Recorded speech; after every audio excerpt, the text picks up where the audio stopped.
श्री मोक्ष मार्ग प्रकाशक ग्रंथ से बीजा अधिकार पर આપણે સ્વાધ્યાય કરી રહ્યા છીએ। ત્રણ ચોકડી કશાયના ભાવપૂર્વક મુનિરાજ વિતરાગી છે, સ્વરૂપમાં ઘણી એકાગ્રતા છે પણ પૂર્ણ એકાગ્રતા નથી। चौथी चौकड़ी समझलन कशाय कण जेटली कशायना उदयमां मुनिराजनु जी व्यवहारिक जीवन से केवा प्रकारનું હોય છે ચર્ચા આપણે પ્રારંભ કરી।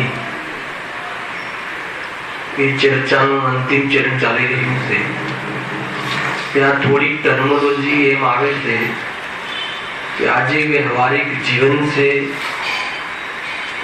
एक प्रकार की अशुद्धता से नामदिन व्यवहारिक जीवन से એટલે કે એમનું પરમાર્થ જીવન નથી। સમયસારમાં આચાર્ય કુલકુલદેવે કહ્યું કે વ્યવહાર તો જાણેલું પ્રયોજનવાન છે। ચર્ચા કરી 5-10 મિનિટ પછી વિષય આપણે આગળ લઈશું। व्यवहार जानेलू प्रयोजनवान से शू अर्थ है?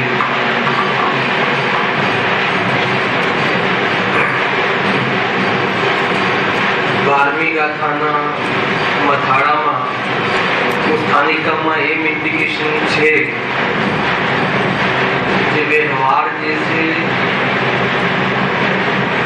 કોઈને ક્યારેક પ્રયોજનવાન છે। સંભળાય છે? मूल बात एम थी कि 11મી ગાથામાં એમ કહ્યું કે વ્યવહારનો જે વિષય છે એ અભૂતાર્થ છે, असत्यार्थ છે, अविद्यमान છે, अर्थात तो आश्रयभूत નથી। એમ કહ્યા પછી 12મી ગાથા રાખવાની જરૂરત પડી। आचार्य कहूं कि भले असत्यार्थ से पर कोई ने क्यारेक प्रयोजनवान है। मैं एम कहूं कि जे परम भाव ने प्राप्त से कौन से परम भाव ने प्राप्त? अरिहंत सिद्ध भगवंत पूर्ण शुद्धता ने प्राप्त से એમને તો વ્યવહાર નહીં જાણેલો પ્રયોજનવાન નથી, કેમકે એમને અશુદ્ધતા રહી નહીં તો ઉપયોગ બહારથી અંદર લાવીને શુદ્ધ કરવું એ વાત રહી નહીં, એટલે એમના માટે વ્યવહાર નહીં કોઈ વાત નથી।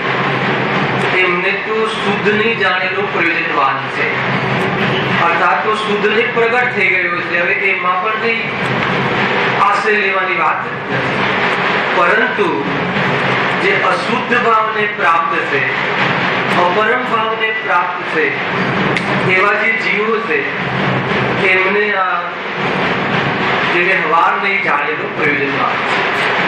આગળ થોડું લોજિક બતાવીને વિષય આપણે આગળ ચલાવીશું। તો ત્યાં વ્યવહાર ને જાણેલો પ્રયોજનવાન છે એટલે શું? વ્યવહાર શું જરીમાં શું વ્યવહાર? વ્યવહાર એટલે કે જીવનું જે અશુદ્ધ સ્વરૂપ, પહેલાનો વ્યાપક અર્થ સમજી લેજો। જીવનું અશુદ્ધ સ્વરૂપ પરદ્રવ્યના સંયોગથી, ઉદ્ગલના સંયોગથી જીવ જે અશુદ્ધ થયો છે ઉદ્ગમના સંયોગથી જીવની જે અશુદ્ધ સ્વરૂપ છે, અર્થાત તો નર્ક નારકાદી પર્યાયને જે પ્રાપ્ત થયા છે, મનુષ્ય આદિ પર્યાયને જીવ પ્રાપ્ત થયો છે કે નહીં? થયો છે. અને જે પર્યાયને પ્રાપ્ત થયો છે એના અનુસાર જીવન પણ છે.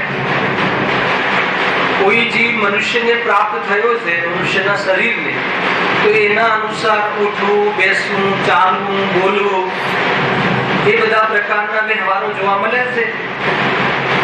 ખરેખર તો આ એનું યથાર્થ સ્વરૂપ નથી. યથાર્થ સ્વરૂપ તો સ્વરૂપમાં રમીને સ્થિત અવસ્થામાં રહેવું એ એનું પરમાર્થ સ્વરૂપ છે. પરંતુ સંસારમાં જીવ આવી અવસ્થાઓમાં જોવા મળે છે. તિર્યંચ હોય તો આનું શરીર, એના અનુકૂળ વ્યવહાર, નર નારકી હોય તો એના અનુકૂળ વ્યવહાર, જે દેવ હોય તો એના અનુકૂળ વ્યવહાર. હવે અહીંયા તો કહે છે મનુષ્ય હોય તો મનુષ્યના અનુકૂળ વ્યવહાર. હવે એમાં કોઈ દુષ્ટ મનુષ્ય હોય તો એનો દુર્વ્યવહાર, એવું જીવન જોવા મળે છે. અને કોઈ સજ્જન હોય તો એનો સજ્જન વ્યવહાર, દરેકમાં ઉઠવા બેસવામાં, બોલચાલમાં સજ્જન વ્યવહાર. અને કોઈ ધાર્મિક હોય અથવા ધર્મનો પ્રેમી હોય તો એનો વિશુદ્ધ વ્યવહાર, પુણ્યરૂપ વ્યવહાર. અને કોઈ ખરેખર ધર્મને પ્રાપ્ત થયો હોય પણ પૂર્ણતાને પ્રાપ્ત ના હોય તો દેવશાસ્ત્ર ગુણની પૂજા આદિરૂપ વ્યવહાર. આ બધો વ્યવહાર કેવો છે? સંપૂર્ણ જે વ્યવહાર છે એ અશુદ્ધ નો વિષય છે. વ્યવહાર નો વિષય અર્થાત તો એ પરમાર્થ સ્વરૂપ નથી. કેમ કે જીવ જ્યારે અંતિમ બલાના સોનાને પ્રાપ્ત થાય છે, જીવ જ્યારે પૂર્ણ શુદ્ધતાને પ્રાપ્ત થાય છે, ત્યારે આ બધા ભાવો એમને હોતા નથી. એટલા માટે આ બધું શું થઈ ગયું? વ્યવહાર. એટલો ખ્યાલ આવી ગયો. એના પછી આચાર્ય અમૃતચંદ્ર દેવ આ વાતનો મર્મ કાઢ્યા પછી ગાથા મૂકે છે 12મી ગાથામાં. અને જયચંદજી છાબડા એક ઓર કન્સેપ્ટ બતાવે છે ચંડાલ યોગની શૈલી. તો અશુદ્ધતા એ જાણેલો પ્રયોજનવાન કેમ છે અશોકભાઈ? કેમ કે આનો અભાવ કરવો છે એટલે જાણેલો પ્રયોજનવાન છે. એટલે જાણે એક તો એ મૂળ વાત એ કહી. પછી એક બીજો કન્સેપ્ટ મૂક્યો એમાં કે જે આપણે અહીંયા ચાલે છે કે આ તો વ્યવહારનું વ્યાપક રૂપ બતાવ્યું, પણ મોક્ષ માર્ગમાં જે વ્યવહાર કહ્યો છે, થોડો ટોન બદલાય છે, ચરણાની શૈલી. મોક્ષ માર્ગમાં જે વ્યવહાર કહ્યો છે અથવા તો વ્યવહાર ધર્મ કહ્યો છે, અથવા જે વ્યવહાર અપરમ ભાવને પ્રાપ્ત એવા જીવો જે વ્યવહારમાં દેખાય છે, અપરમ ભાવ એટલે પૂર્ણતાને પ્રાપ્ત નથી એવા જે વ્યવહારમાં દેખાય છે, એ વ્યવહાર તો પ્રવર્તન કરવું પ્રયોજનવાન છે. એમાં એમ લખ્યું પ્રવર્તન કરવું પ્રયોજનવાન છે એટલે શું? આ છે એક તો વ્યાપક અર્થમાં તો કહી આવે કે આ બધું છોડવા લાયક, પણ જ્યાં સુધી શુદ્ધતાને પ્રાપ્ત નથી ત્યાં સુધી એ જીવને ક્યાં રહેવું જોઈએ, કયા વ્યવહારમાં રહે છે એની ચર્ચા છે. અને એમાં શું કામ રહે છે? તો કહે છે કે એટલું નીચે ન પડી જાય કે સ્વરૂપમાં આવવાનો પુરુષાર્થ ન કરી શકે, અને એટલી મર્યાદામાં રહે તો આત્માનો પુરુષાર્થ કરીને સ્વરૂપમાં પાછો લીન થઈ જાય. એટલા માટે એ વાત ત્યાં કહી. એનું જે ચિંતન છે वो આગમના માધ્યમથી પેરેગ્રાફ વાંચ્યો છું, વિશ્લેષણ નહીં કરીએ, ખાલી વાંચીએ. જો કાઢો તમે સાથ દરેકની સામે છે 12મી ગાથાનો ભાવાર્થ કાઢો, તો વાંચીશું પછી આગળ વિષય ચલાય છે. પેજ નંબર 26-27 સમય સાથ. જો આમાં એક ટીકામાં અંતમાં એક ગાથા મૂકી. ટીકામાં અમરચંદ્ર દેવે બી ઇન્ડિકેશન કર્યું છે. એમાં એમ કહ્યું, એમાં તીર્થ નામનો શબ્દ મૂક્યો છે. તો તીર્થના બે અર્થ કર્યા. તીર્થના કયા બે અર્થ થાય છે? એક ઉપદેશ અને એક તત્વ. હે ને? છેક સુધી છેલ્લે સંભળાય છે પાછળ. તીર્થનો એક અર્થ થાય છે ઉપદેશ, અને તીર્થનો એક બીજો અર્થ થાય છે તત્વ, શુદ્ધાત્મા, આત્મા. બરાબર છે? હવે એમ કહ્યું કે જે ઉપદેશ છે એ વ્યવહારનો વિષય છે. એટલે એક તીર્થ થઈ ગયો વ્યવહાર નહીં વિષય, અને એક તીર્થ જેનો અર્થ તત્વ થાય છે એ વાત એ થઈ ગયો નિશ્ચય નહીં વિષય. આચાર્ય ચંદ્રદેવ કહે છે કે જો વ્યવહાર ને ન માને, વ્યવહાર નો લોપ કરે તો ઉપદેશ નો લોપ થઈ જાય, અને ઉપદેશ નો લોપ થઈ જાય તો મોક્ષ માર્ગમાં પ્રવર્તન નહીં કરી શકે. ખ્યાલ આવ્યો કે ઉપદેશ કહો, સ્વાધ્યાય કહો, અને બીજું નિશ્ચય નહીં. સાંભળજો ફરીથી, હવે થોડી હે ને તીર્થ શબ્દ કહ્યો ને, અંતમાં એક ગાથા મૂકીમાં તીર્થ શબ્દ કહ્યો, તો તીર્થના બે અર્થ કર્યા. એક અર્થ છે ઉપદેશ અને એક અર્થ છે તત્વ, શુદ્ધાત્મા. તીર્થનો અર્થ શુદ્ધાત્મા પણ થાય. તો આચાર્યદેવ કહે છે કે જો વ્યવહારનો લોપ કરે તો કે તીર્થનો લોપ થઈ જાય. એવી એક ગાથા એમને કોટ કરી છે કોઈ જૂના આચાર્યોની. ત્યાં પાછળ કોઈ ગ્રંથનું કોટેશન નથી આપ્યું, ત્યાં કોઈ હશે બહુ પ્રચલિત ગાથા, તો ત્યાં સીધી ગાથા મૂકી છે.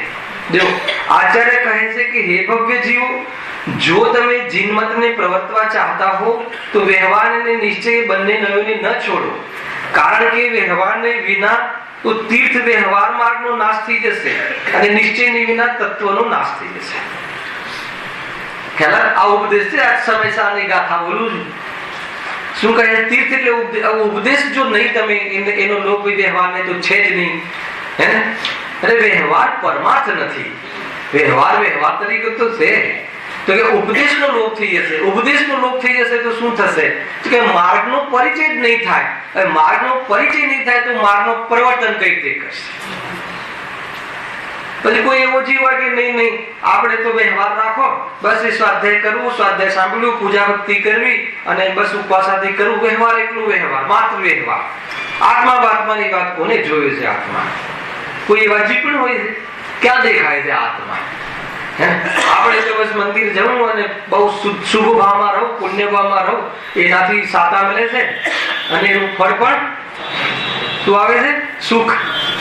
એનું ફળ પણ, પુણ્યનું ફળ પણ. એટલે કે આપણા માટે તો એ બરાબર છે. તો કહે છે કે તીર્થનો અર્થ થાય છે જેનાથી તરાય, એને તીર્થ કહે છે. તો શુદ્ધાત્માના આશ્રયથી પોતાનું સ્વરૂપ તારું એવું પૂર્ણ છે એ જો તને ખબર નહીં હોય અને એનો વિશ્વાસ નહીં આવે તો મોક્ષ માર્ગનો પ્રારંભ જ નહીં થાય. એટલે કહે છે કે નિશ્ચયનો લોપ કરીશ તો બી મોક્ષ માર્ગ નહીં થાય, અને વ્યવહારનો લોપ કરીશ તો પણ. ખ્યાલ આવે કે નહીં? એ રીતે છે. તો સ્ટીલના ડબ્બાની વાત કરે છે ને કે ભાઈ તારે ગોળ ખાવો હોય તો ક્યાં મૂકેલો છે? ખુલ્લો મૂકે એવા તો દુર્જન હોતા નથી, ગમે માખી બેસે એવું બરાબર ડબ્બામાં પેકિંગમાં હોય ને. સજ્જન ઘરોમાં તો વ્યવસ્થિત મૂકેલું હોય ને. તો ગોળ ખાવો છે, ગોળ ખાવા માટે ક્યાં મૂકેલું છે? તો કે ડબ્બા પાસે તારે જવું પડશે. પેલા ડબ્બામાં ગોળ છે એ સમજવું પડશે, એની પાસે જવું પડશે.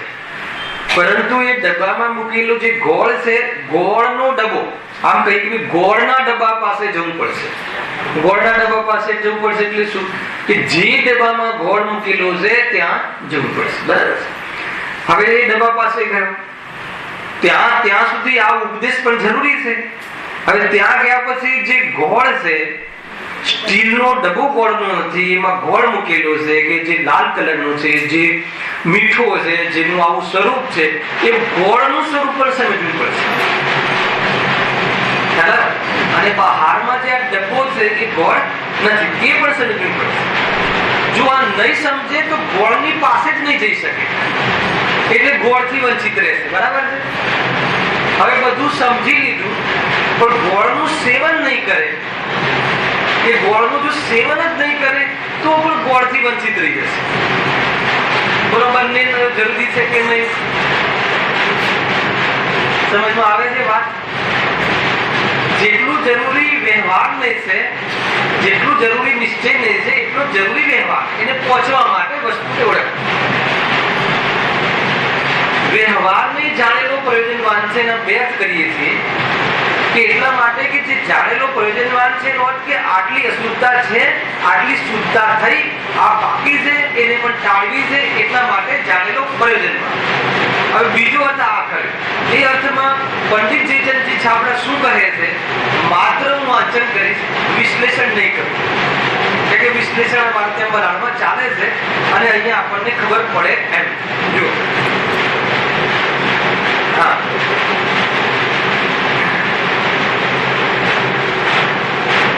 પેજ નંબર 26 થી સ્ટાર્ટ થાય છે. જ્યાં સુધી મળ્યું ભાવાર્થમાં લગભગ 6-7 લીટી, જ્યાં સુધી યથાર્થ જ્ઞાન સદ્ધાનની પ્રાપ્તિ રૂપ સમ્યક દર્શનની પ્રાપ્તિ ન થઈ હોય, વ્યવહાર કોને પ્રયોજનવાન નથી? અરિહંતો સિદ્ધોને પ્રયોજનવાન નથી. એટલે શું કહેવું કે તમે હવે આમ પ્રવર્તો દેહ દર્શન કરો એમના માટે ઉપદેશ છે નહીં, પણ જેને હજુ શુદ્ધતા પ્રગટી નથી, પંડિતજીનું ત્યાંથી લીધું. ટીકામાં અને મૂળ સૂત્રમાં કહ્યું છે કે જે અપરમ ભાવને પ્રાપ્ત છે, અપરમ એટલે હજુ પૂર્ણતાને પ્રાપ્ત નથી એવા સમ્યક દ્રષ્ટિ શ્રાવક મુનિરાજ, એમને હજુ એ વ્યવહારને એનું જ્ઞાન કરવું જરૂરી છે. આટલી અશુદ્ધિ બાકી છે, જ્ઞાન કરવું જરૂરી છે. હવે બીજો કન્સેપ્ટ કે ભાઈ જ્યારે શુદ્ધમાં રહેવાતું નથી તો એમને ક્યાં રહેવું જોઈએ એની વાત અહીંયા કરવી છે. પણ પંડિત જેચંદજી છાબડાએ તો જે સમ્યક સન્મુખ જીવો છે, સમ્યક સન્મુખ એટલે હજુ સમ્યક દર્શન થયું નથી ત્યાંથી વાતો થાય છે.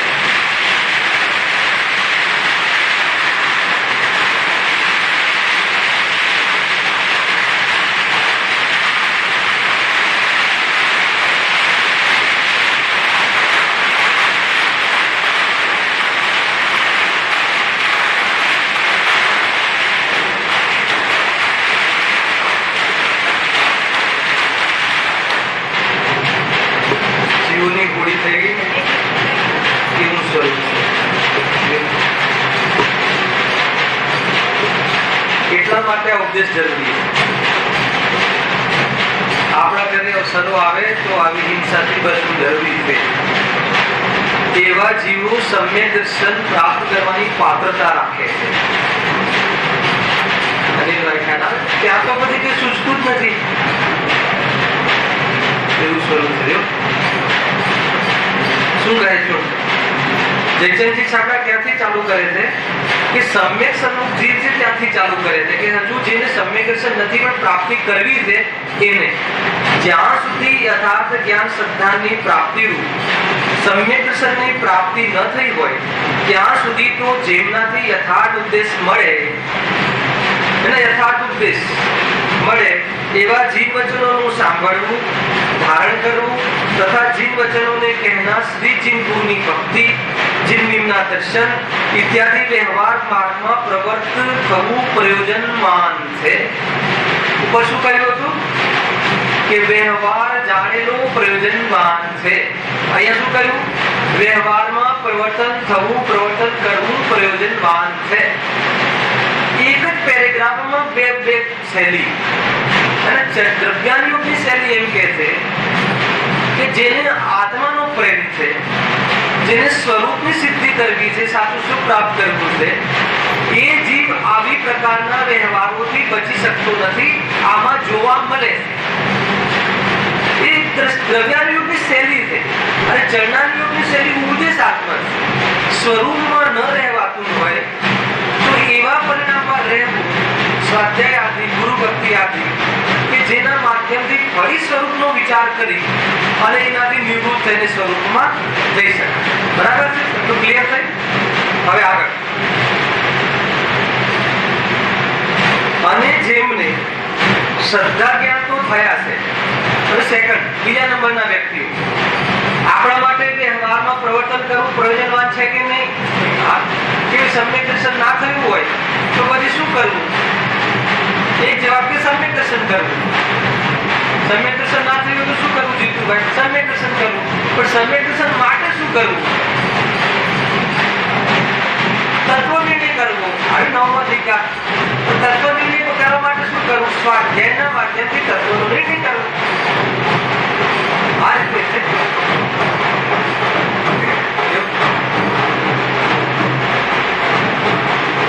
ધર્મ સમજવા માટે પુણ્યનો ઉદય જોઈએ અને ધર્મ કરવા માટે સંભળાય છે તમે જ્યાં બેઠા છો ત્યાંથી ધર્મ સમજવા માટે, સાંભળવા માટે પુણ્યનો ઉદય જોઈએ. ધર્મ કરવા માટે પાપ પુણ્યના ઉદયની જરૂર નથી. બરાબર? ધર્મ કોને કહેવાય? કસાય રહિત થવું, નિર્વિકલ્પ થવું. આટલા ઢોલમાં નિર્વિકલ્પ થઈ શકાય? થઈ શકાય? ખ્યાલ આવે કે નહીં? ધર્મ સમજવા માટે આ બધું શું થયું? ઉદયની આવી વ્યવસ્થા છે.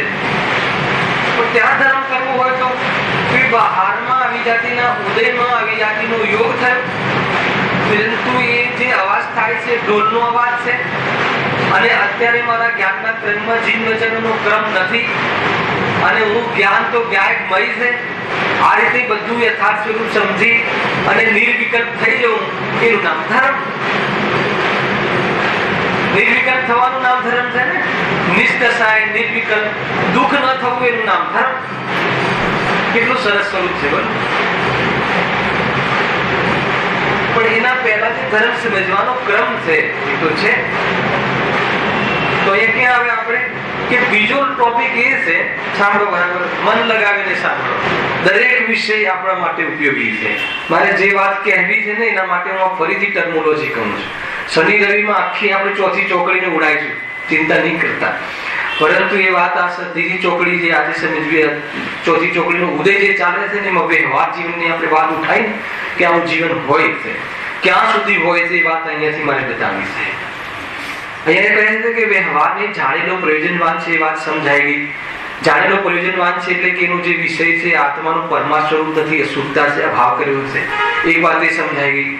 કુમકુમ દેવી, અમરચંદ્ર દેવે બીજું એનો એંગલ કહ્યું કે છતાં પણ એ જે વ્યવહાર નહીં, જે તીર્થ પ્રવળ, અગર જો તારે જૈન ધર્મમાં પરિવર્તન કરવું હોય તો કહે છે કે વ્યવહાર નહીં જે વિષય ઉપદેશ, અગર તું એનો લોપ કરીશ તો ઉપદેશ નહીં રહે, અને નિશ્ચય એનો લોપ કરીશ તો શુદ્ધાત્મા તત્વના આશયની વાત નહીં રહે, તો બંને તને મોક્ષ માર્ગ તરફ જવા માટેનું બાધક પૂર્ણ થશે.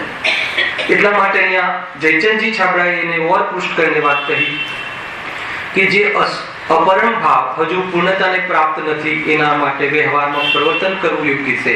ક્યારે? શુદ્ધમાં ન રહેવા એટલે. શાના માટે? શુદ્ધમાં જવા માટે. આ બે તો કન્સેપ્ટ ક્લિયર કરો. પણ એનાથી શુદ્ધમાં જવાતું નથી, પરંતુ શુદ્ધમાં ન હોય ત્યારે એવી પ્રવૃત્તિના માધ્યમથી ત્યાં એ કાળમાં પુરુષાર્થ કરી નિવૃત્ત થઈને સ્વરૂપમાં જતા રહે છે. આ બધા કન્સેપ્ટ ક્લિયર સમજવા. હવે એનું વાંચન કરું. જો એમને ક્યાંથી વાત ઉઠાઈ? એમને તો બહુ નીચેના સ્ટેજથી વાત ઉઠાઈ. જ્યાં સુધી યથાર્થ જ્ઞાન શ્રદ્ધાની પ્રાપ્તિ રૂપ સમ્યક દર્શનની પ્રાપ્તિ ન થઈ હોય ત્યાં સુધી તો જેમનાથી યથાર્થ ઉપદેશ મળે છે એવા જીન વચનોનું સાંભળ્યું, બરાબર છે, ધારણ કરવું તથા જીન વચનોને કહેનારા શ્રી ગુરુની ભક્તિ, જીન ભીમના દર્શન ઇત્યાદિ વ્યવહાર માર્ગમાં પ્રવૃત્ત થવું પ્રયોજનવાન છે. સ્વાધ્યાયમાં વેદજ્ઞાન મુખ્ય છે અને ભક્તિમાં વિશુદ્ધિ મુખ્ય છે. બે ધ્યાન રાખો. સ્વાધ્યાયના માધ્યમથી વિવેક જાગૃત થાય છે કે મારું શું છે, બીજાનું શું છે, અને એવી જે પ્રાપ્તિ કરી લીધી છે પોતાના સ્વરૂપની, એની ભક્તિથી વિતરાગતા પસંદ આવે. જુઓ તો ખરા, દુનિયાના કોઈ બી પદાર્થોમાં અમને મન ન લાગ્યું, એ રીતે વિતરાગતાનો ભાવ, વિતરાગતાનો મહિમા આવે એના ભક્તિ. તો આ રીતે ભક્તિમાં વિશુદ્ધિ થાય, આપણા પરિણામ વિશુદ્ધ થાય. આપણા પરિણામ રાગથી થકાન અનુભવ કરે છે, આપણા પરિણામ રાગમાં ન રહેવાનું પ્રવૃત્ત થાય છે. આ વિશુદ્ધિ, આનું નામ ભક્તિ. ખ્યાલ આવે? ઘણો વિષય છે, પણ પહેલા જ તમને કહ્યું કે વિશ્લેષણ નથી કરવું, આગળ વાંચવું છે. પરંતુ આત્મકલ્યાણ કરવું છે, પણ હજુ આત્માની દ્રષ્ટિ નથી, એને આ પ્રવર્તવું છે. બહુ ન્યાયથી વાત છે. માની લો કે દેવ દર્શન, ભગવાનના દર્શન, નિજ દર્શન વગર દેવ દર્શનનું શું મહત્વ? નિજ દર્શન એ જ ખરેખર પરમાર્થ દર્શન છે. દેવ દર્શન એ પરમાર્થ દર્શન નથી, આપણે એમ કહીએ છીએ. અથવા નિજ દર્શન એ જ દેવ દર્શન. તો પછી એવું કોઈ વ્યવસ્થા છે કે નિજ દર્શન થાય ત્યારે જ દેવ દર્શન કરવા? હા, તમને ખ્યાલ આવે? દેવ દર્શન વ્યવહાર છે, નિજ દર્શન પરમાર્થ છે. પણ હજુ આપણને નિજ દર્શન થયા નથી. ખરેખર નિજ દર્શન એ જ સાચું દર્શન છે, દેવ દર્શન એ સાચું દર્શન નથી. આમ પ્રરૂપણા આવે તો એમાં શું સમજવું કે દેવ દર્શન નિજ દર્શન માટે છે. એકલા દેવ દર્શન કર્યા કરીશ અને નિજનું સ્વરૂપ નહીં સમજે તો યથાર્થ નથી. એનો અર્થ એમ લેવો હતો. અચ્છા, નિજ દર્શન એ જ ખરેખર નિશ્ચય દર્શન છે, તો હવે દેવ દર્શન નહીં કરવું એ વાત ક્યાંથી લાગે? અત્યારે જ્યાં સુધી નિજ દર્શન નથી ત્યાં સુધી તું દેવના દર્શન કરજે, ભગવાનનું સ્વરૂપ સમજે એમ કેમ. ત્યારે પોતાના સ્વરૂપ સમજવાની વાત આવશે, પણ જ્યારે પોતાનું સ્વરૂપ સમજાશે ત્યારે સાચા દેવ દર્શન થયા કહેવાશે, અથવા દેવ દર્શન કરવાનું પ્રયોજન સિદ્ધ થયું એમ કહેવાશે. આખું ખ્યાલ આવ્યું કે નહીં? લોકો આને થીમ નથી સમજતા, એટલે મારે આજે આ વાત ઉઠાવી પડી. હે, થોડીક ચર્ચાઓમાં કોઈ પૂછે ને એટલે મને એમ થાય કે વિષય અલગ રીતે લેવો પડશે. બરોબર, આપણે એમ કહીએ કે જે વ્રતાદિ છે, વ્રતાદિ શું છે? અશુદ્ધતા છે, શુભ ભાવ છે, પુણ્ય ભાવ છે, છોડવા લાયક છે. બરાબર છે, છોડવા લાયક છે. બરાબર છે, વાત તો તદ્દન સાચી છે, શાસ્ત્રની વાત છે. પણ વ્રતાદિ છોડીને ક્યાં જવાનું છે એ ખબર લાગશે. વ્રતાદિ છોડીને અવ્રતમાં નથી જવાનું, વ્રતથી વિરક્ત થઈને વિતરાગ થવાની વાત છે. ત્યાં એની નિરૂપણ પદ્ધતિ છે કે વ્રતાદિ છોડવા લાયક છે. એ સ્વરૂપમાં જઈને છૂટે છે. સ્વરૂપમાં ગયા પહેલા તું છોડીશ તો અવ્રતરૂપ જીવન હશે. એક બીજી દુસરા ખુલે છે ને કે વ્રતાદિ છોડવા લાયક છે. વ્રતાદિ તો ધર્મ જ નથી. ધર્મ જ નથી તો ધર્મ શું છે એ બતાવવું છે. ધર્મ તો વિતરાગતા છે, પણ વ્રતાદિ ધર્મ નથી એમ કરીને અવ્રતમાં જવાની વાત. બીજું એ બતાવવું છે કે વ્રતાદિ એ જ્ઞાનીને હોય છે, પણ એ પરમાર્થ ધર્મ નથી. પરમાર્થ સ્વરૂપ તો સ્વરૂપમાં જવું છે. આ રીતે ઘણા કન્સેપ્ટ છે. એ રીતે છે. આપણે સપ્તવ્યસનનો ત્યાગ કરવાનો પ્રેરણા આપીએ, 8 મૂળ ગુણ માંસ છે, મધ છે, મધુ છે, 5 ઉદમ ફળ છે, છોડવાની પ્રેરણા આપીએ. એમાં ક્યાં ધર્મ છે? એમાં ક્યાં ધર્મ છે? એ તો બધા સુખ ભાવ છે. સ્વાધ્યાય સમજમાં આવે છે, એમાં ક્યાં ધર્મ છે? એ તો સ્વરૂપમાં જવા માટેની ચર્ચા છે, અને એમાં ન અટકવાની વાત છે. તો તમારે શું માનવું થાય છે ચિંતનભાઈ કે સપ્તવ્યસની બના રહી અને સમ્યક દર્શન થઈ જશે? સંભવ. અને સપ્તવ્યસન છોડી દેશું એટલે સમ્યક દર્શન થઈ જશે? સંભવ. પણ જેને સમ્યક દર્શન હશે એને સપ્તવ્યસન એથી સમ્યક દર્શન પહેલા નહીં હોય. સમ્યક દર્શન પછી થશે ને પહેલા સપ્તવ્યસન છૂટશે. સમજમાં આવે છે વાત? એટલા માટે પહેલા વ્યવહારનો ઉપદેશ એટલા માટે કરવામાં આવે છે કે ભાઈ તું પહેલા તારી પવિત્રતા તો જો. પઠન પાઠનમાં ધર્મ નથી. ગુરુદેવ કહે છે પઠન પાઠનમાં ધર્મ નથી. ધર્મ નથી તો એ ગુરુદેવ તમે 18 વખત સમયસર કેમ જાહેરમાં પઠન પાઠન કર્યું? તમારે પૂછવું જોઈએ. સમજમાં આવે છે કે અરે શું સમજાવવા માંગે છે કે એકલું પઠન પાઠન એનો મેરો એ ભાવ આવ્યા વગર રહેતા નથી. સ્વરૂપમાં ન રહેવાય તો સમયસરનું પઠન પાઠન કરજે, શાસ્ત્રનું પઠન પાઠન કરજે. આ નહીં કરે અને સ્વરૂપમાં નહીં રહે તો તું ક્યાં હોય છે વિચાર કરી લે. એટલા માટે આ પદ્ધતિ છે. સમજમાં આવે છે? એટલા માટે આ શૈલી એ રીતે છે. જો હવે હું વાંચું છું, અને જેમને શ્રદ્ધા જ્ઞાન તો થયા છે, એ તો શ્રદ્ધા જ્ઞાન થયા નથી એના માટે પણ વ્યવહાર કર્યો. જેમને શ્રદ્ધા જ્ઞાન તો થયા છે પણ સાક્ષાત પ્રાપ્તિ નથી થઈ, એટલે હજુ વિતરાગી નથી થયા, હજુ અસંયમ રૂપ જીવન છે, તેમને તો પૂર્વ કથિત કાર્ય, એટલે ઉપર જેટલું કહ્યું ને સ્વાધ્યાય, ગુરુ ભક્તિ આદિ કાર્ય, પરદ્રવ્યનું આવલંબન છોડવા રૂપ અણુવ્રત મહાવ્રતનું ગ્રહણ આવ્યું ને, સમિતિ ગુપ્તિ પંચ પરમેશ્વરના ધ્યાન રૂપ પ્રવર્તન, એ પ્રમાણે પ્રવર્તનારાઓની સંગતિ કરવી, એ પ્રવર્તન કરવું, ન થાય તો એમની સંગતિ કરવી. ખ્યાલ આવે છે કે સંયમી જીવ અસંયમીઓની સંગતિ નથી કરતા. ખ્યાલ આવે? જેને શુદ્ધ જીવન જીવવું હોય, શુભ આચરણ કરવું હોય, એ જીવને અશુભ આચરણ વાળાની સંગતિ ન કરવી જોઈએ. કેમ કે અશુભ આચરણના પક્ષ વાળાની તો ક્યારે ન કરવી જોઈએ. પક્ષ વાળાની કેમ કે એ શું કહે, અરે ભાઈ એ આત્મામાં એ બધું ક્યાં છે, તું તારે ખાઈ પીને મજા કર, છોડ આ બધું. એ સંગતિમાં શું કહેશે તને, એ માર્ગમાં લઈ જશે. અને વિશેષ જાણવા માટે શાસ્ત્રનો અભ્યાસ કરવો. કોની વાત છે આ? અણુવ્રત મહાવ્રત વાળાની વાત છે. ઇત્યાદિ વ્યવહાર માર્ગમાં પોતે પ્રવર્તવું અને બીજાને પ્રવર્તાવવું, એવો વ્યવહારનો ઉપદેશ અંગીકાર કરવો પ્રયોજનવાન છે. શાસ્ત્રમાં લખેલું છે. પણ શાના માટે? આનાથી ધર્મ, વ્રત આદિ એ ધર્મ નથી, એ ધર્મનું કારણ નથી એ, પરંતુ ધાર્મિક જીવો જ્યારે જ્યારે ધર્મમાં કમજોરી અનુભવ કરે છે ત્યારે વ્રતાદિમાં જ જોવા મળે છે.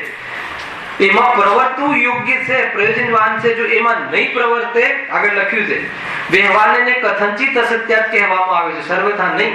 પણ જો કોઈ તેને સર્વ યથાર્થ અસત્યાર્થ જાણી છોડી દે તો શુભોપયોગનું વ્યવહાર છોડે અને શુદ્ધોપયોગની સાક્ષાત પ્રાપ્તિ તો થઈ નથી.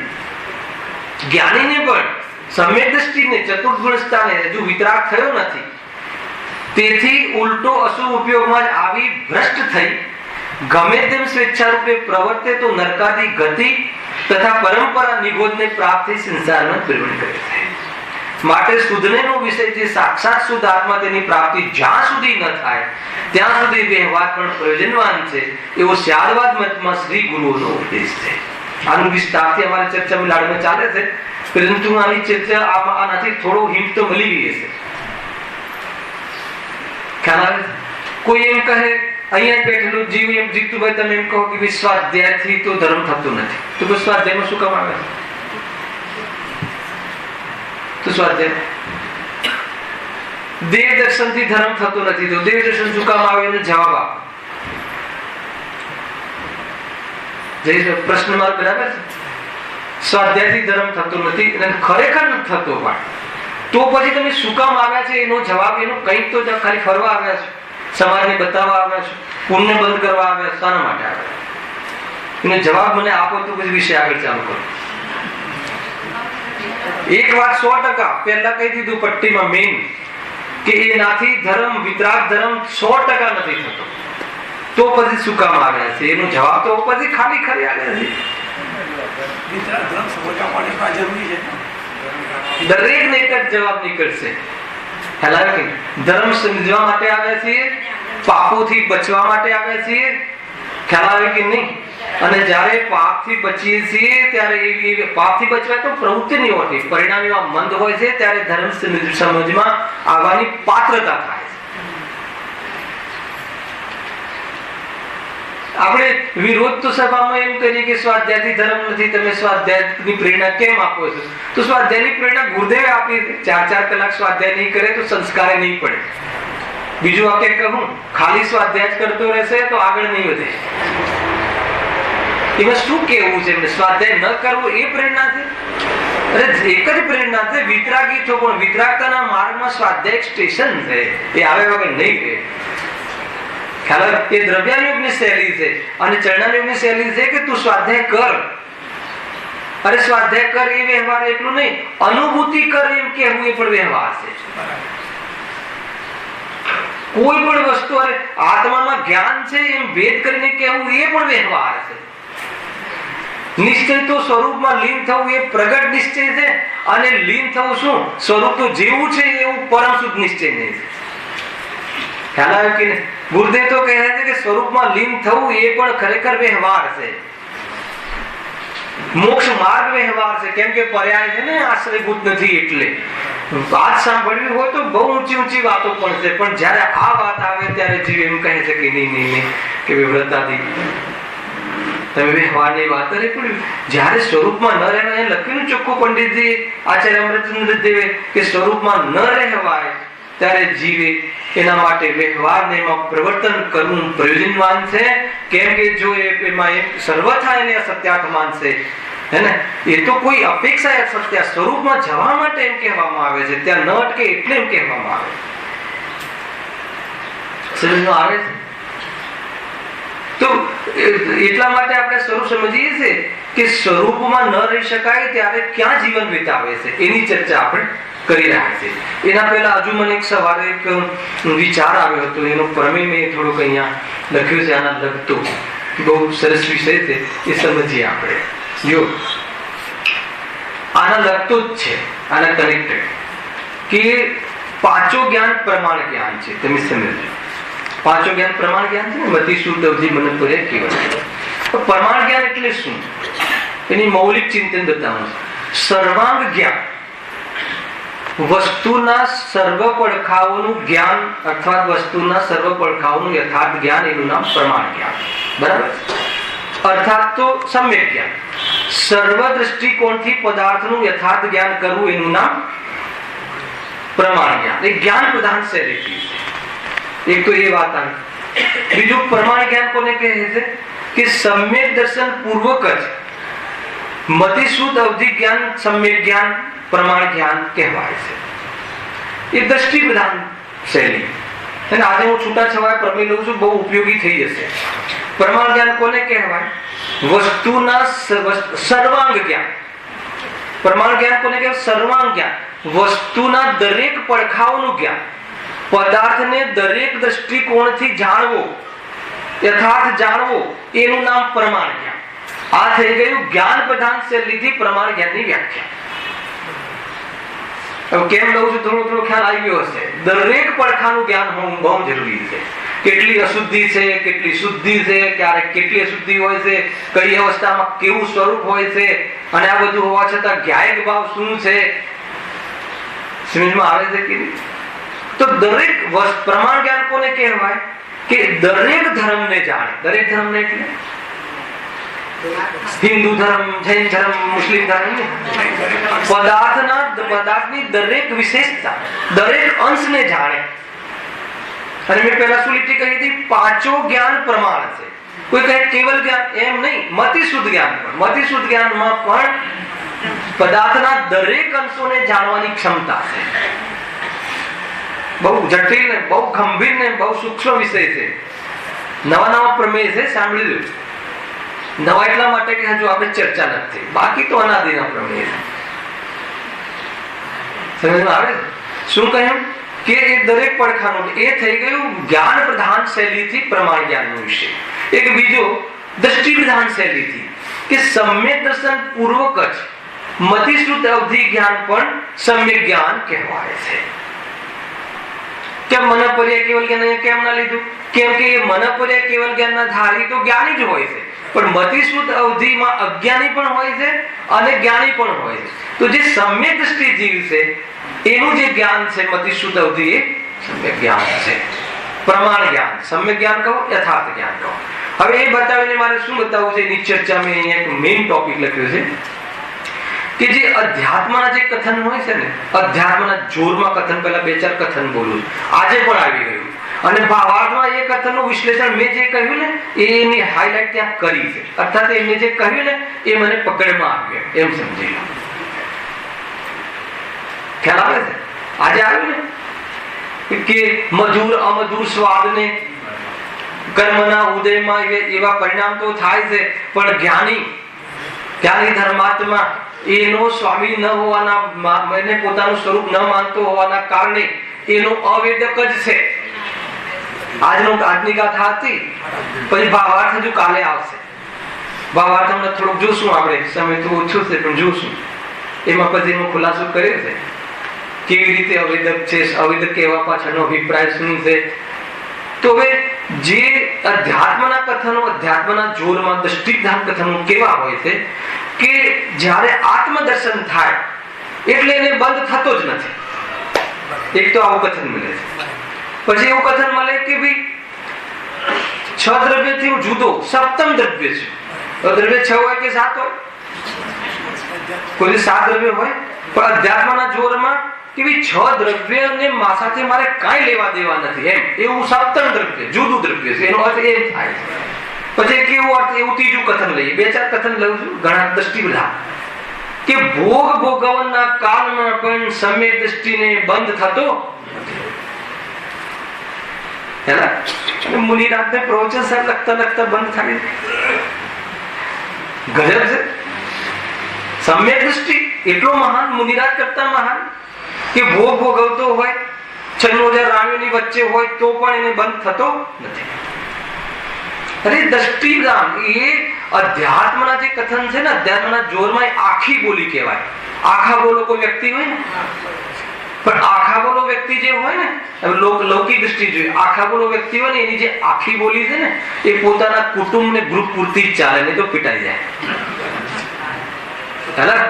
આખા બોલી એટલે જે ખડી બોલી ને, આખી બોલી એમ તમે મારા છો નહીં, આમ તેમ જે આપણે ઘરની લૌકિક, એ એક ઘરમાં જ ચાલે. હવે એ રીતે હવે સમજો કે જે એ થઈ ગઈ અધ્યાત્મ શૈલી છે આચાર્યની, એવું નથી કે આ કોઈ, પણ જે આગમ શૈલી છે, આગમ શૈલીમાં ડિગ્રી ટુ ડિગ્રી પરિણામ બતાવવાની પદ્ધતિ છે. બરાબર છે. હવે આગમ શૈલીમાં ફરીથી એક એક શબ્દ તોલીને બોલું છું. આગમ શૈલીમાં આગમમાં એક એક પરિણામ બતાવવાની, ડિગ્રી ટુ ડિગ્રી પરિણામ બતાવવાનું નિરૂપણ કરવાની પદ્ધતિ છે. બરાબર. હવે જેને આગમનું યથાર્થ જ્ઞાન હોય, હવે પેલો પોતાના કુટુંબમાં જ આખી બોલી થાય, એમ અહીંયા પ્રમાણના જ્ઞાનમાં આવેલા પદાર્થના દરેક અંશોને જાણે, કે દરેક અંશોને જાણે કે ચતુર્થ ગુણસ્થાને આટલી શુદ્ધિ, આટલી અશુદ્ધિ, અને વર્તમાનમાં ગાયક શુદ્ધ છે, ત્રણેય કાળે શાશ્વત દેવ શુદ્ધ છે. હવે એને ગૌણ કરીને વાત, પણ વર્તમાન પર્યાયમાં એને ન જોવાથી એ શુદ્ધતાનો લાભ ન લેવા રૂપ દુઃખનો સ્વાદ લઈ રહ્યો છે. એને ખ્યાલ હોવો જોઈએ. ખ્યાલમાં આવે. શરીર સંયોગમાં છે જે શુભાવાદી અત્યારે આવી રહ્યા છે, ભગવાનના દર્શન કરવા આદિના ભાવ કયા ગુણસ્થાન સુધી હોય છે, આ બધી જ વસ્તુ ખબર હોય. એ પ્રમાણ, એ પોતાના ઘરમાં પ્રમાણ એટલે આગમ, આગમને માથે રાખીને, આગમના દાયરામાં રહીને, એટલે આગમના પ્રમાણે, જે આગમ એટલે પ્રમાણ જ્ઞાન, એમાં બતાવેલા વસ્તુના દરેક પડખાને જાણીને, એને ખ્યાલમાં રાખીને, અને પછી એ આખા બોલે, અધ્યાત્મના કથન બોલે નહીં, અધ્યાત્મનું કથન બોલવું જોઈએ, અધ્યાત્મનું કથન વિચારવું જોઈએ, આધ્યાત્મિક ચિંતન કરવું જોઈએ.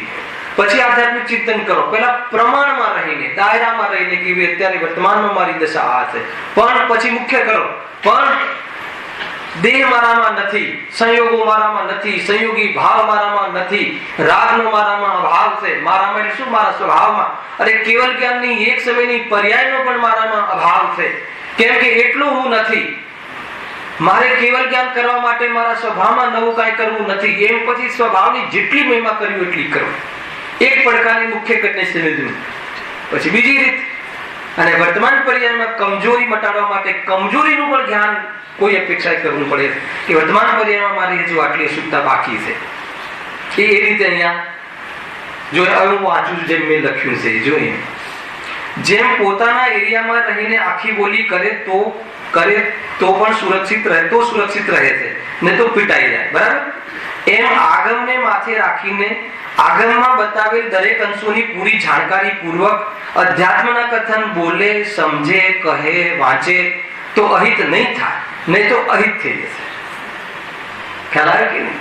અહીંયા લખ્યું છે, કોઈને એની મુખ્યતાથી સમજે, બીજા ધર્મોને ગૌણ કરીને, કોઈ નથી સમજે, બીજા ધર્મને ગૌણ કરીને, નિષેધ કરીને નહીં, ગૌણ કરીને નિષેધ કર્યો છે. અત્યારે માનો કે રાગનો મારામાં અભાવ છે, એટલે સ્વભાવમાં અભાવ છે. સ્વભાવમાં તો સર્વથા અભાવ છે, પણ પર્યાયમાં ધારણ કરેલો રાગ હજુ વિદ્યમાન છે. નહીં તો પછી હું આ બધી સભા શું કરવા, શું કામ સમજવું છે ધર્મ, જ્યારે હું મલિન જ નથી, તો મારામાં મલિનતા છે જ નહીં, તો પછી મલિનતાનો અભાવ કરવાની વાત જ ક્યાં છે? મલિનતાનો અભાવ કરવા માટે, મલિનતા મારો સ્વભાવ નથી, મારા સ્વભાવમાં મલિનતા નથી, દેહનો મારાનો અભાવ છે, રાગનો મારા સ્વભાવનો અભાવ છે. એવા સ્વભાવનો અનુભવ કરવો, એનું નામ શુદ્ધિ પ્રગટ થઈ. અને એવા સ્વભાવના લક્ષથી બહારમાં લક્ષ ન થવું, એનું નામ વિતરાગતા વધવી. આ રીતે શુદ્ધિ થાય છે, અને ક્રમે રાગનો અભાવ થાય છે. એ રીતે આ કહ્યું. જો પણ જ્ઞાનમાં બધા ધર્મોનો બોધ હોય છે. વિચારમાં, ઉપયોગમાં, પ્રવૃત્તિ અર્થાત ઉપયોગના વેપારમાં મુખ્ય ગુણ હોય છે. જ્યારે અધ્યાત્મની વાત ચાલતી હોય, અને ગુરુદેવની હું તમને આજે વાત જે કહી એમાં પ્રમાણ આપું, અને સમ્યક દ્રષ્ટિ જીવનું જ પ્રમાણ આપણે લેવું જોઈએ. ગુરુદેવનું આપણા સંપર્કમાં તો વર્તમાનમાં તો ગુરુદેવ આપણા સંપર્કમાં રહ્યા ઘણા થઈ ગયા, 200 વર્ષ પહેલા ઘણા હશે, આપણા સંપર્કમાં એ થયા. એમની શૈલી બતાવું. જ્યારે માની લો કે ગુરુદેવ ચરણાર યોગની વાત કરતા હોય, ભાઈ 4 કલાક તો તમે સ્વાધ્યાય કરો, નહીં તો સંસ્કાર નહીં પડે. આ ફૂલની અંદર તારા ભવિષ્યના માતા પિતા છે, અને તીર્થંકરો છે, જરા તું નીચે જોઈને ચાલ. અને આ કથન ગુરુદેવ ના છે ને, બરાબર. જોઈને ચાલ, જીવન આવું હોવું જોઈએ. હવે આ કથન કહે, હવે તમે કોઈ ત્યાં એમ કહે, શું કહે, પ્રભુ એ તો આજે આચરણના જે ભાવ છે તો શુભ ભાવ છે તો ગાયકમાં નથી. તો પછી ગુરુદેવ કહે અમને ખબર છે, એક બરાબર એ શબ્દ મળે છે કે અમને ખબર છે. પછી હવે બીજી સભા અથવા એમને જ પ્રયોજન, ગાયકમાં રાગ ભાવ છે જ નહીં, રાગ તારો સ્વભાવ છે જ નહીં. અરે વર્તમાન પર્યાયમાં ગમે એટલો રાગ હોય તને અડતો જ નથી. દેહ ને દેહ તારો છે જ નહીં, અત્યંત ભાવ છે. હવે કોઈ એ વખતે એમ કહે કે ભાઈ, અથવા કહે કે ગુરુદેવ અમને તો રાગ થાય છે ને, વર્તમાન પર્યાયમાં રાગ તો થાય છે ને, તો કેમને ખબર છે? હાલ એ વાત નથી. આવી ગઈ ને બંને વાત. અમને એ ખબર, અમને ખબર છે, ખબર નથી, અમને ખબર છે. અત્યારે એ વાત નથી. અમને ખબર છે એનો અર્થ શું ખબર છે? એનો અર્થ કે અમને પ્રમાણ જ્ઞાનમાં એક પદાર્થના દરેક પડખાવાની ખબર છે. હું જયારે અહીંયાથી એમ બોલું છું, ગુરુદેવ એમ કહે છે, હું જયારે એમ બોલું છું કે ગાયકમાં ત્રણેય કાળે રાગનો અભાવ છે, ગાયક એટલે મારો નિજ સ્વભાવ, તો મને ખબર છે કે પર્યાયમાં અત્યારે જ્યાં મને કહેવાનો ભાવ આવ્યો છે રાગ છે. ખબર નથી એમ નહીં, પરંતુ અત્યારે મારે એ સ્વભાવ નથી મારો, એ નિર્ણય કરવાની વાત બતાવી છે. મારે એ ધર્મ બતાવવો છે કે આવો રાગ હોવા છતાં, અરે આનાથી તે ખોટી કસાઈ કરી હોવા છતાં તારો સ્વભાવ આજે પણ એવો ને એવો મોજૂદ છે. મારે એ ધર્મ સમજવું છે. ત્યારે હું એમ વાત કરી છે. અને એ વખતે મને જ્ઞાનમાં ગૌણપણે પણ ખબર છે કે મારી પર્યાયમાં રાગ છે અને મારે હજુ અત્યારે મારું લક્ષ્ય છે. ખ્યાલ આવે છે કે? અને બીજી રીતે કે આવા પરિણામ હોય તો આત્માની પ્રાપ્તિ નહીં થાય. પણ વાક્ય હોય ને પરિણામનો આત્મામાં ભાવ છે. અરે એ તો પરિણામનો મહિમા ન આવે અથવા તું હિંમતાનો અનુભવ નહીં કરી એની દ્રષ્ટિ છોડે એટલે પરિણામનો આત્મામાં ભાવ છે. એ બતાવવું હતું. કેટલા કન્સેપ્ટ છે. જીવને કોઈ એક પક્ષ આવી જાય છે. ખ્યાલ બીડી ન હે અધ્યાત્મ શૈલી, અધ્યાત્મની આખી બોલી છે, પણ એ પ્રમાણમાં રહીને, માથે રાખીને, પ્રમાણની બહાર જઈને. અને આત્મા તો સિગરેટને અડતો જ નથી ચડતો. ખ્યાલ? સિગરેટ પર સિગરેટ ચેઇન સ્મોકર હોય અને કહે કે ભાઈ હું આજે પ્રવચનમાં આવ્યો તો છેલ્લો બેઠો તો ઢોલ વાગતા હતા, પણ મને એક વાત કાને પડી ગઈ. કઈ વાત? કે સિગરેટ આત્માને અડતી નથી. વાત પતી ગઈ. હવે આજ સુધી મને સિગરેટ બંધ કરવાનું નહીં કહેતા, કેમ કે આત્માને અડતી જ નથી. એમ છે? એમ છે નહીં ભાઈ. વાત બરાબર સમજ. તો બધી વાત સમજવી પડશે. અરે સિગરેટ બંધ કરી દઈશ તો આત્માની પ્રાપ્તિ નહીં થાય. આત્માની પ્રાપ્તિ તો આત્મામાં જવાથી થશે. પણ જ્યાં સુધી તને એક સિગરેટના તણખામાં, એક જે તમાકુના પાનામાં અસંખ્યાત જીવો હોય છે, અનંત જીવો હોય છે, એને સળગાવી અને તના ધુવાળામાં આનંદ આવે છે, તો એવા તને એવા રૌદ્ર ધ્યાનમાં પાપ પરિણામમાં આનંદ તને લાગે છે, તો તને આત્માનો આનંદ નહીં પેટે લાગે, તને નહીં સમજાય. એટલા માટે આ વાત બતાવવામાં આવે છે. એ બીડીનો કસ લેતો હોય અને એમાં આનંદ લેતો હોય. હવે એને કહીએ કે આત્માનો ગતિન્દ્રિય આનંદ છે, એને વાત ગળે ઉતરશે, સાંભળવાનું નહીં આવે. તો એ પાત્રતા નથી એ જીવની. ખ્યાલમાં આવે છે? તો આ બે બધા કન્સેપ્ટ છે. તો જીવ જયારે આપણે એક બાજુ એમ કહીએ કે ભાઈ અરે જે સ્વાધ્યાયનો જે ભાવ જે છે એમાં ધર્મ નથી, એનો અર્થ એ થઈ ગયો કે એ આત્માનું સ્વરૂપ નથી. એનો અર્થ એ થઈ ગયો કે અહીંયા પણ રોકાવા જેવું નથી. એમ એનો અર્થ સ્વાધ્યાય બંધ કરી અને બીજું કોઈ સ્વાધ્યાય ખોલવું, બીજો કોઈ અધ્યાય ખોલવું એમ નથી. ખ્યાલ આવે છે કે આખી પૂરી જયચંદજી છાવડાનો ભાવાર્થ તમને કોટેશનમાં આપ્યો. અહીંયા 12મી ગાથા તમને કોટેશનમાં આપી, એમાં ટીકા કોટેશનમાં આપી, ગુરુદેવના જે છૂટા છવાયા મળેલા પ્રમેયોથી ખ્યાલમાં આવ્યું. એટલે પ્રમાણના દાયરામાં, કેમ કે નય જે છે ને, તમે એ જે એક અંશને મુખ્ય કરીને સમજો છો ને, એ પ્રમાણના અંશ છે. એટલે પહેલા પ્રમાણના બંને કન્સેપ્ટ ખ્યાલમાં હોવા જોઈએ, એની જાણકારી હોવી જોઈએ. એના પછી તમે એક કન્સેપ્ટ મુખ્ય કરો, એનું પ્રયોજન છે. શુદ્ધાત્મા જાણવાનું શું પ્રયોજન છે? આશ્રય લેવું. અને અશુદ્ધાત્મા જાણવાનું શું પ્રયોજન છે? એનાથી નિવૃત્તિ લેવું. તો નિવૃત્તિ લેવા માટે અશુદ્ધ આત્માને પણ જાણવું પડશે અને આશ્રય લેવા માટે શુદ્ધ આત્માને પણ જાણવું પડશે. બંને વ્યવહાર છે અધ્યાત્મ માટે. અધ્યાત્મ તો કહે છે કે કેવલ જ્ઞાન પણ સદભૂત વ્યવહારનો વિષય છે. એક લાલચંદભાઈના વાક્ય તો પ્રમાણમાં અટકવું ને પ્રમાણ બહાર જવું નહીં. એનો મતલબ શું છે? એ આ જ મતલબ છે. એના જે કહ્યું એનું જ વિશ્લેષણ છે. પ્રમાણની બહાર જવું નહીં અને પરિમાણમાં અટકવું. પ્રમાણની બહાર જવું નહીં એટલે પ્રમાણનો એટલે પૂરી વસ્તુનો પડખાનો પૂરો એક આખા આત્માનો શુદ્ધ અશુદ્ધ પર્યાયો જે છે એના એ છે કેટલી અશુદ્ધતા છે કેટલી શુદ્ધતા છે. વર્તમાનમાં ગુણો તો પૂર્ણ શુદ્ધ છે, પણ વર્તમાન પર્યાયમાં જે જ્ઞાનનો ઉગાડ છે લક્ષણ રીતે શુદ્ધ છે, સ્વાભાવિક શુદ્ધ છે, પણ એનો ઉપયોગ સદુપયોગ ન કરવાના કારણે, એનો દુરુપયોગ કરવાના કારણે એ જ્ઞાન મલિન થઈ રહ્યું છે. દુરુપયોગ શું? પર પદાર્થનો વેપાર હું છું એવી માન્યતાનો સાથ આપે છે જ્ઞાન, અને શ્રદ્ધા અને જ્ઞાન મલિન થઈ રહ્યા છે એટલે વર્તમાનમાં સ્થિર થઈ શકતો નથી, અસ્થિર રહે છે અને દુઃખી થઈ રહ્યો છે. પહેલા આખું તું આખા ફ્રેમિંગમાં સમજી લે. બરાબર છે કે નહીં? તો હવે શું કરવું છે? પ્રભુ દુઃખ દૂર કરવું છે. તો ક્યાં જવું? હવે બહાર છે દુઃખ અને સુખ, તો કે નહીં એ સ્વભાવને ન જો વચ્ચે એક શબ્દ કહ્યો ને, આ જે ગુણ કાયમી શુદ્ધ છે એને ન જાણ્યા ને એ બાજુ ઉપયોગ લગાવવાનો છે. તારો સ્વભાવ તો એવો ને એવો છે, ત્રિકાલી છે, એ તરફ જો લક્ષ્ય કર્યું, એ તરફ પક્ષ આવી ગયો, વિશ્વાસ આવી ગયો, તો પરિણામની અંદર જે કષાયો છે એ કષાયનો લગાવ નહીં રહે અને ક્રમે ક્રમે નીકળી જશે અને શુદ્ધ થઈ જશે. શુદ્ધ થઈ ગયો એ પર્યાયનો શુદ્ધ વ્યવહાર છે, શુભ એ પર્યાયનો અશુદ્ધ વ્યવહાર છે, અને શુદ્ધ છે એ ખરેખર નિશ્ચય છે. ખ્યાલ? દ્રવ્ય તો ત્રણેય કાળે શુદ્ધ છે, પણ ત્રણેય કાળે શુદ્ધ છે, પણ એનો અનુભવ એવો અનુભવ કરતા નથી. એ દુર્વ્યવહાર છે, અને એવો અનુભવ કરે તો તને લાભ થાય, અને તું કરે કે ના કરે તારો દ્રવ્ય તો સ્વભાવે તો શુદ્ધ. એ આખું ફ્રેમિંગ છે. એટલે ત્યાંથી વાત પછી હવે તમે કહ્યું ને, હવે તમે આખું ફ્રેમમાં જાણો પછી તમે ગમે તે રીતે તમે નિરૂપણ કરો, ભાઈ આ ઘર મારું છે, આ દુકાન મારી છે, કઈ વાંધો નહીં. હવે હું તમારા ઘરે આવું કે ભાઈ આ કમરો મારો છે, હવે હું ત્યાં ભાઈ કમરો આત્માને નથી હોતું. વ્યવહારની ભાષામાં કમરો મારો છે એમ આવશે, અને શ્રદ્ધાનમાં કમરો મારો છે એ નહીં ચાલે. એ નિરૂપણ શ્રદ્ધાનમાં ચાલશે. અનુભવમાં કમરો મારો છે નહીં ચાલે, અને વ્યવહારમાં કમરો મારો નથી એ નહીં ચાલે. કમરામાં ઉભો રહે છે, ચાવી ખીચામાં રાખે છે અને કહે છે મારો નથી. કમરો તો કોઈનો જ નથી, રૂમ તો કોઈનો નથી, પણ રૂમનો રાગ છે એ બતાવવાનું છે. ખીચામાં ચાવી રાખી એનો શું? મેં મારું માન્યું છે અને મને એના પ્રત્યે રાગ છે. ખીચામાં ચાવીનો અર્થ એ થયો. તો આ શું છે? અશુદ્ધિ. ફરીથી આ શું છે? અશુદ્ધિ. અશુદ્ધિ શું છે?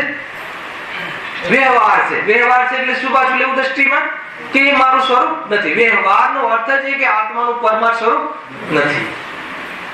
આખો કન્સેપ્ટ ખ્યાલમાં આવે છે? ના હોય તો ફરીથી એક પ્રવચન કરીશું આપણે, ચિંતા નથી. નહીં તો કાલે આપણે ચોથી ચોપડીનું ટૂંકમાં મારે આ સમજાવવા પાછળનો એ હેતુ હતો કે જે મુનિરાજના કષાયકણના ઉદયમાં જે આપણે વ્યવહાર જીવન સમજીએ છીએ, એ વ્યવહાર જ્યારે સ્વરૂપમાં નથી રહેતા મુનિરાજ, અથવા નથી રહેવાતું, ત્યારે એ સંબંધી પ્રવર્તન કરવું પ્રયોજનવાન છે.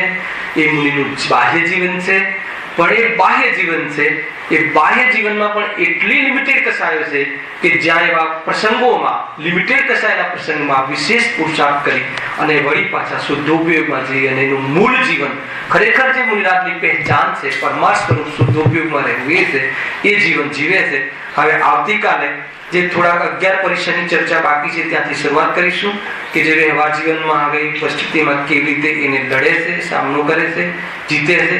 એના પછી કસાયકણના મંદ ઉદયમાં મુનિરાજ કેવું જીવન જીવે છે, અને પછી શ્રેણી ચડવા માટે શું ટર્મ છે, શું કન્ડિશનો છે, સમ્યગસન માટે શું ટર્મ છે, અને કેવી રીતે વિતરાગતા વધારે છે અને શ્રેણી ચડે છે, એ પૂરી વિતરાગ ચર્ચા કાલના દિવસમાં આપણે પૂરી યાત્રા કરીશું. સહેજાન